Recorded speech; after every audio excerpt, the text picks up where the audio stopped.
If you are an extrovert then the hardest thing for you is shutting up. उनमें एक अलग सा enthusiasm होता है, एनर्जी होती है, वॉल्यूम होता है। जब वो उस कमरे में एंटर करते हैं तो उनके पास बहुत सारे आइडिएशंस होते हैं, बहुत सारी चीज़ें होती हैं जो वो चाहते हैं कि हम रिप्रेजेंट करें इन फ्रंट ऑफ एवरीवन। मतलब I am also like this कि हाँ, हर चीज़ में हमें अपना इनपुट देना पसंद है, ठीक है।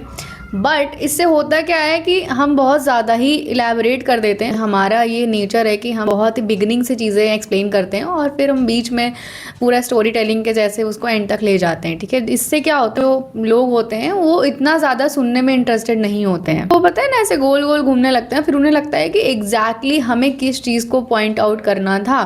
तो ये हमारी रिस्पॉन्सिबिलिटी है क्योंकि हम होस्ट हैं कि हम अपने पॉइंट्स को अच्छे तरीके से कम वर्ड्स में और ज़्यादा मीनिंगफुल वे से प्रेजेंट करें इन फ्रंट ऑफ क्राउड। पहले आई वॉज समवन कि जो अपनी चीज़ें बहुत ज़्यादा ओवर एक्सप्लेन करता था, हर चीज़ें बताना, बोलना, ये सारी चीज़ें, ठीक है।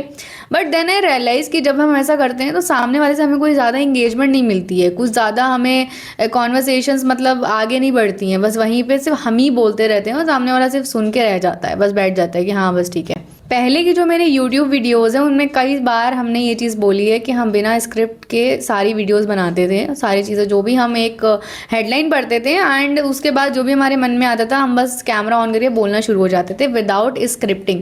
इससे क्या हुआ कि जब हमें कमेंट्स मिले, बहुत सारे कमेंट्स आए और कुछ ऐसा कंस्ट्रक्टिव क्रिटिसिज्म होता है, कुछ फीडबैक्स होते हैं, कुछ क्रिटिसिज्म होता है, कुछ हेट होते हैं, तो बहुत सारे कमेंट्स आते हैं। उन सबके कमेंट्स के बीच में कुछ ऐसे कमेंट्स थे जिनसे मुझे सच में बहुत हेल्प मिली है। उसमें एक कमेंट ये था कि आपके वीडियो का जो कंटेंट है वो बहुत अच्छा है, बट अगर आप उसको एक कंस्ट्रक्टिव वे में बताएंगे तो ज़्यादा इजी होगा हमारे लिए अंडरस्टैंड करना। और फिर हमने ऐसे लोगों से पूछा जो हमें सच में रियल में हमें सपोर्ट करते हैं, हमारे लिए मतलब हमारे काइंड ऑफ वेल विशर्स हैं। हमने जब उनको वीडियो दिखाया, जब उनसे ये चीज़ पूछी तो दे ऑल गॉट अग्री कि हाँ ये बात सही है। इस पूरे सिनेरियो से हमें ये चीज़ पता चली कि लोगों को बहुत ज़्यादा बैक स्टोरी जानने में कोई इंटरेस्ट नहीं है, उन्हें बस क्लैरिटी पसंद है चीज़ों की, कि जब उनको फटाक से चीज़ें समझ में आ जाए कि जब वो एक लाइन बोल रही है तो हाँ इसका एंड का मतलब ये है। सो हमने वही चीज़ इम्प्लीमेंट करना स्टार्ट कर दिया जिससे हमें बहुत ज़्यादा क्लैरिटी मिली। हमें अपने थॉट्स को बहुत ही प्रिसाइज और ट्वीक्ड वे में प्रेजेंट करना आया। नाउ लेट्स टॉक अबाउट कि आप ऐसी क्या चीज़ें कर सकते हैं जिससे you can present your self more wisely and precisely and impactfully.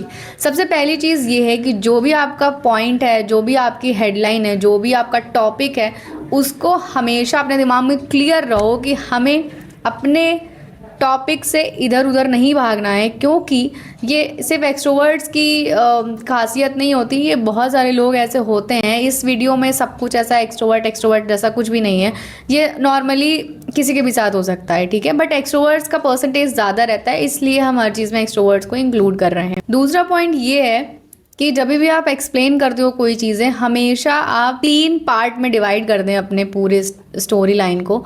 सबसे पहला आपने हेडलाइन हो गया, ठीक है, बीच में body copy and then last में आपका जो समरी है या फिर आपका जो लास्ट क्वेश्चन जिसको CTA बोलते हैं, इस वे में आपको बोलना है और आपको बहुत ही प्रिसाइसली वे में लेना है। लाइक आप जो भी बोलना चाह रहे हो उसको टू द पॉइंट बात करनी है, कुछ भी इधर उधर का आपको नहीं करना है। थर्ड पॉइंट ये है, समटाइम्स आपको लगता है कि आप ओवर एक्सप्लेन कर रहे हो या फिर ये चीज़ें अननेसेसरी हैं, सामने वाले जानना ज़रूरी नहीं है, तो just call yourself out. मतलब खुद ही आप बोल दो कि okay okay okay I am just over explaining, let me come to the point, something like this. ये हमेशा काम करता है और मेरे लिए तो ऑब्वियसली करता ही है क्योंकि आई am also an extra extrovert.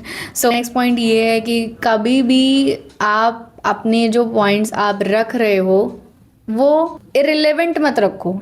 मतलब अगर उसकी ज़रूरत नहीं है तो आप मत बोलो, और अगर आप वो चीज़ बोल रहे हो जिसकी ज़रूरत नहीं है तो आपकी बात पे कोई ध्यान नहीं देगा, आपको ना ही कोई इंपॉर्टेंस देगा। और किसी भी मीटिंग में आप हैं या फिर कहीं पे भी ऑफिस में है या घर में, आप जितना ज़्यादा प्रिसाइसली बोलोगे उतना ज़्यादा आपकी वैल्यू बढ़ती है। ये चीज़ हमने खुद ऑब्जर्व करी है, एनालाइज करी है।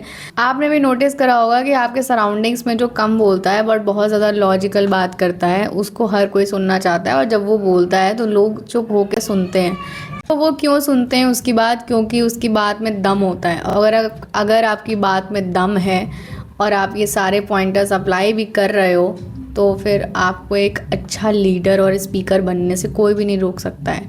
But on the other hand, अगर आपकी बात में कोई दम नहीं है, आप फालतू ऐसे ही कुछ कॉपी पेस्ट बोलते रहते हो, तो फिर आपकी बात कोई भी नहीं सुनेगा, चाहे आप ये सारे पॉइंटर्स अप्लाई करो या ना करो। सो मेक श्योर कि आप जो भी बोल रहे हैं उसकी वहाँ पे ज़रूरत है। That's it for the video. I hope you like it and let me know what do you think and which point is the most relatable to you. I would love to know in the comments, and I will see you in the next video. Bye.